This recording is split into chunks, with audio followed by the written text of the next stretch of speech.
আসসালামু আলাইকুম। সবাই কেমন আছেন? আশা করি সবাই ভালো আছেন। আমি লাকি, বাংলাদেশি ব্লগার, চলে এলাম ছোট্ট একটা ব্লগ নিয়ে আপনাদের মাঝে। আমি বলছি খুলনা থেকে। আপনারা কে কোথা থেকে আমার ব্লগটি দেখছেন কমেন্টে জানাবেন, অনেক খুশি হব তাহলে। আচ্ছা, তো চলে আসি মেন টপিকে। আমি এই যে বেলকুনিতে গাছ রেখে দেখলেন পানি নাই এক ফোঁটাও, কি অবস্থা। এটা হলো কি শাক বলেন তো? এটা হলো কলমি শাক।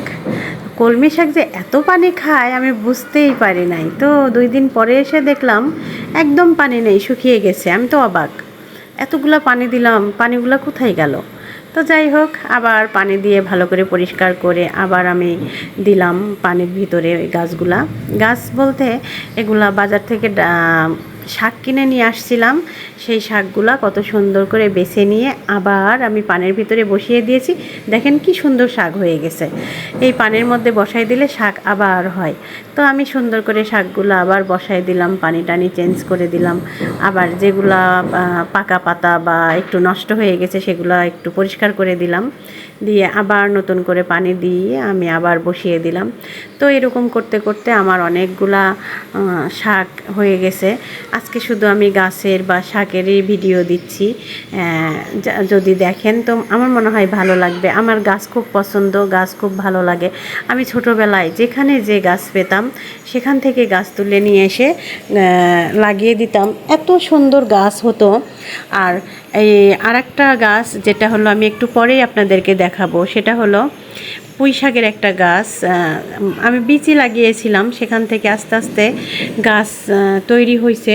তো যাই হোক, এখানে আমি পানি দিতে আসছি বেলকনিতে। আমার এই বেলকনিটা অনেক পছন্দের, মানে গাছ দিয়ে আমার পছন্দ লাগে, কিন্তু এমনি ভালো লাগে না। বেলকনিতে গাছ থাকবে না তা কী করে হয়? আমি থাকবো, গাছ থাকবে না তা কী করে হয়?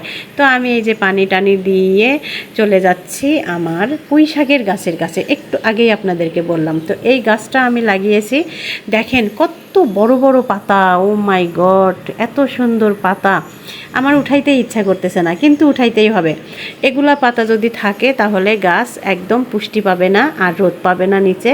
এই জন্য এগুলা কেটে দিচ্ছি। আর অনেক যে ডাল বের হয়েছে ছোট ছোট, সেগুলো আমি রেখে দিচ্ছি। সেগুলো আমি একটুও কাটবো না, সেগুলো থেকে অনেক বড় বড় আগাডুগা হবে। তো আমার ওই পাশে কিন্তু যে পুঁই শাকের পাশেই কিন্তু আমার একটা ক্যাপসিকামের গাছ আছে। ক্যাপসিকামটা লাল টকটকে হয়ে যায়। এত সুন্দর ক্যাপসিকাম, আমি মানে কি বলবো, আমার হাতে যে এত সুন্দর হবে। তবে শীতের ভিতরে আমি 3টা ক্যাপসিকাম খেয়েছি। আর এখন শুধু ফুল আসছে, কিন্তু ফল আসতেছে না। তবে দেখা যাক ফুল ফল কবে রেডি হয়, তখন আপনাদেরকে দেখাবো। আমার যে আইডি আছে সেখানে আমি এই ভিডিওগুলো অনেক শেয়ার করছি। তো এখন পেজেও আমি শেয়ার করতেছি আস্তে আস্তে। আপনারা দেখতে পারবেন, আমার ভিডিওতে চোখ রাখবেন, দেখবেন সুন্দর সুন্দর ভিডিও আমি উপস্থাপন করব আপনাদের মাঝে দেখার জন্য। তো আমার ভিডিও যদি আপনাদেরকে একটু মন কেড়ে নেয়, আপনাদের মন কেড়ে নেয়, তাহলে প্লিজ প্লিজ প্লিজ সবাই মনোযোগ সহকারে দেখবেন, লাইক কমেন্ট শেয়ার করে দিবেন। তো আমার এই যে সব গাছ টাছ সুন্দরভাবে দেখে শুনে ফুলও ফুটেছে, দেখেন কি সুন্দর ফুল ফুটেছে। আমার তো এত ভালো লাগে ফুলগুলো ফুটলে। তো আমি এগুলা দেখে টেকে বাসায় চলে গেলাম। এই যে বাজার থেকে একটু কলমি শাক অল্প, ওই যে পাখিকে খাওয়ানোর জন্য নিয়ে আসছিল, পাখিকে খাইয়ে একটু বাচ্চা সেটা। আর আমার এই যে গাছের পুঁই শাক দিয়ে আমার ছেলের বউ সুন্দর করে কুটে বেছে নিচ্ছে, আর আমি রান্না করব। আমি একটু অসুস্থ, বেশি বসে থাকতেও পারতেছি না, বেশি দাঁড়িয়েও থাকতে পারতেছি না, হাঁটুতে অনেক ব্যথা হয়ে গেছে। তো এখন আমি রান্না টান্না করব ঠিক আছে, কিন্তু এগুলো আগে তো কোটা বাছা করতে হবে তারপরে। তো এই যে কলমির শাক বেছে যে আবার ডালগুলা বাছবে, এগুলো আমি সুন্দর করে বেছে নিয়ে আবার আমি পানিতে লাগিয়ে দিব, আমার আবার সুন্দর গাছ হয়ে যাবে।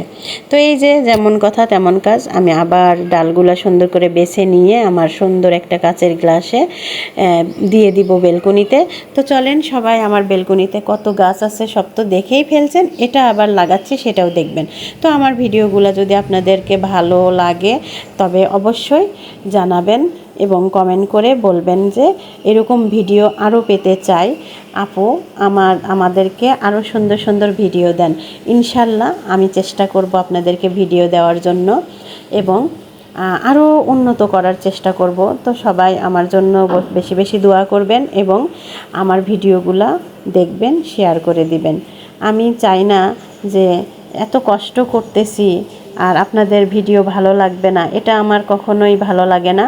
তো আমি এখন রাখবো, আবার কালকে নতুন কোনো ভিডিওর সঙ্গে আপনাদের কাছে উপস্থাপন করব। আল্লাহ হাফেজ।